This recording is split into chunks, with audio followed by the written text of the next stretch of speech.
Hello, and welcome to Day by Day True Crime Stories, the podcast where we explore a different crime or justice milestone from this day in history.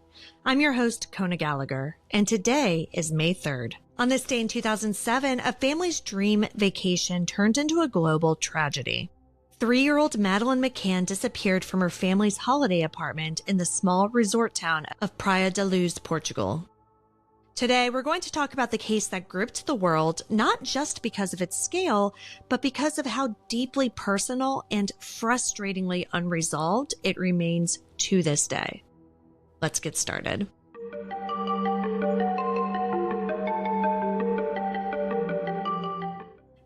Madeleine Beth McCann was born on May 12, 2003 in Leicester, England, to Kate and Jerry McCann. Both parents were physicians. Kate was a general practitioner and Jerry was a cardiologist. They'd married in 1998 and Madeleine was their first child, followed by twins, Sean and Amelie, who were born in 2005. In late April 2007, the McCanns traveled to Portugal with their 3 children and a group of friends, 3 other couples and their kids, for a relaxing getaway at the Ocean Club Resort in Praia da Luz, a quiet beachside village in the Algarve. They stayed in apartment 5A, a ground-level unit facing a public street at the front with sliding glass doors in the back that opened to a walkway and the resort's pool area. Each evening, after the children were put to bed, the adults in the group, who'd later become known in the press as the Tapas 7, would gather at the resort's tapas restaurant for dinner, about 55 meters from the apartment. The group had a standing reservation at 8:30 p.m., and each couple took turns going back to check on their sleeping children. On Thursday, May 3rd, Madeleine had what seemed like a completely normal day. She played at the kids' club in the morning and spent the afternoon by the pool with her family. A now famous photo taken just after 2:30 p.m. shows her smiling in the sunshine next to her dad and younger sister. That night, the kids were put to bed around 7, and Kate and Jerry joined their friends for dinner at the tapas bar. They left the back patio doors of their apartment unlocked, which made it easier to slip in and out quietly to check on the children. But sometime between 9 and 10 p.m., something went terribly wrong. Just after 10 p.m., Kate McCann returned to the apartment for her turn to check on the kids and discovered that Madeleine was gone. The bedroom window was open, and so was the shutter. The twins were still sleeping, but Madeleine's bed was empty. Kate ran back to the restaurant in a panic, shouting, "They've taken her!" And within minutes, staff and guests were searching the resort grounds with flashlights and calling her name. But no trace of Madeleine was found. Police were called and the search widened, but almost immediately, their response came under fire, both for what wasn't done quickly enough and for the mistakes that would follow. What started as a local missing child case rapidly spiraled into one of the most scrutinized investigations in recent memory. So the first major issue is that the apartment wasn't sealed off by police. In the confusion and desperation of those early hours, dozens of people, friends, staff, neighbors, even reporters, entered and exited the space. That meant that potential evidence was likely contaminated or lost entirely.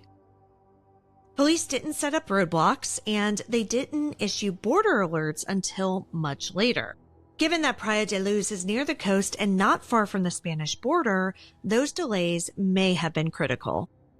By the next morning, British media had picked up the story, and as headlines spread, so did pressure on Portuguese authorities, who were very unprepared for the level of international scrutiny that followed.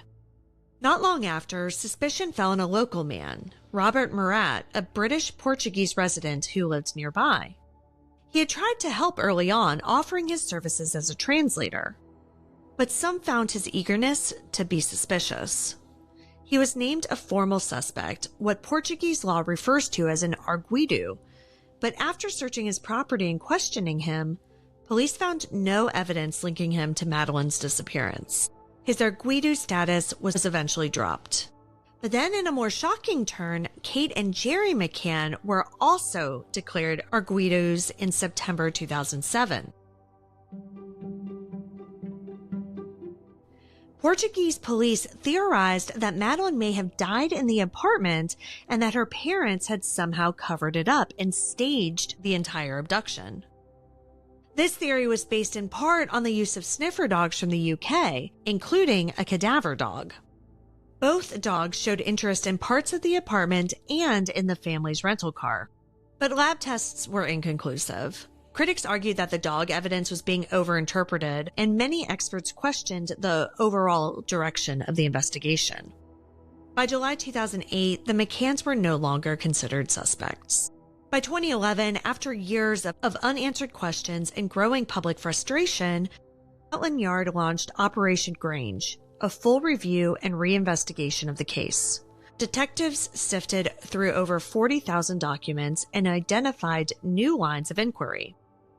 They refocused the investigation on the theory of a premeditated abduction, possibly linked to a string of burglaries that had taken place near the resort around the same time.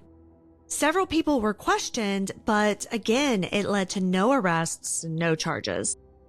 Then, in 2020, a major announcement came from German prosecutors. They named a new suspect, Christian Bruckner, a 43-year-old German man already in prison for unrelated sex crimes. Bruckner had a long criminal history, including convictions for child abuse and the rape of a woman in Portugal in 2005. At the time of Madeleine's disappearance, he had been living in a van near Praia da Luz. Investigators discovered that his phone was used in the immediate area on the night of May 3rd, and that he had received a call right around the time Madeleine was last seen. Authorities believe that this may be the strongest lead to date, though Bruckner has not been charged with any crime related to Madeleine, and he denies any involvement. Then, in May 2023, police from Portugal, Germany, and the UK conducted a joint search near the Arade Dam, about 50 kilometers from Praia da Luz. And this is an area that Bruckner was known to visit. Teams brought in sniffer dogs, drones, and excavation equipment. Items were collected for forensic analysis, but authorities haven't revealed what was found.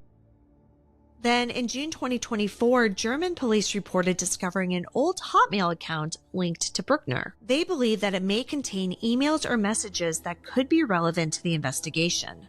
But as of now, they haven't shared any of those details publicly. But it's still another thread that investigators are pursuing with renewed hope. As of today, May 3rd, 2025, Madeleine McCann is still missing. She would be 22 years old. The case remains open, with police in Portugal, the UK, and Germany continuing to collaborate. Christian Bruckner is still considered the prime suspect, but no formal charges have been filed. For Kate and Jerry McCann, the last 18 years have been unimaginably difficult. They've faced intense media scrutiny, false accusations, and devastating public judgment. And yet, they've continued to fight. Their website, findmadeleine.com, remains active, and they continue to urge anyone with information, no matter how small, to come forward. Each year on Madeleine's birthday, they post a message of remembrance and hope.